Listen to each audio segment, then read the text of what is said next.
ce ieri eu am avut. Am iubit ce mi-a fost drag în viață. Anii trec cum trece un tren prin ceață. Am iubit ce mi-a fost drag în viață. Anii trec cum trece un tren prin ceață. O înțelegere cu anii am să fac. Am să-i trăiesc iubind cu mare drag. Dar cum să-i rog să-mi dea un răgaz? În sufletul meu tânăr am rămas.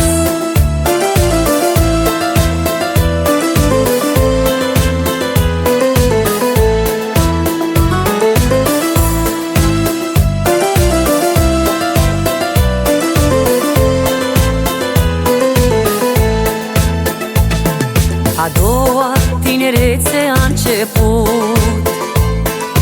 Totul pare ca la început.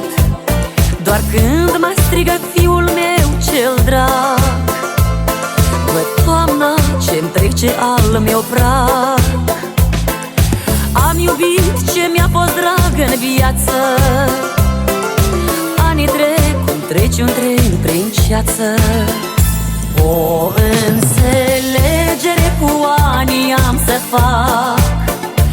Am să-i trăiesc iubind cu mare drag.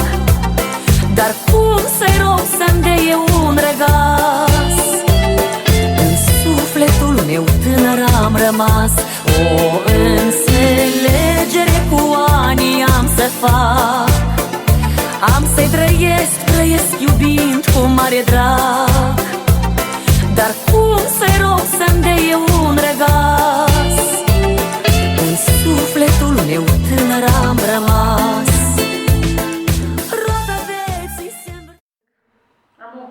Ne închinăm și vă aducem florile recunoștinței, deoarece sunteți o floare. O mamă. O stea. Sunteți splendidă. Responsabilă. Deșteaptă. Sensibilă. Frumoasă. Inteligentă. Grijulie. Încântătoare. Spirituală. Încrezută. Generoasă. Puternică. Exemplară. Adevărat.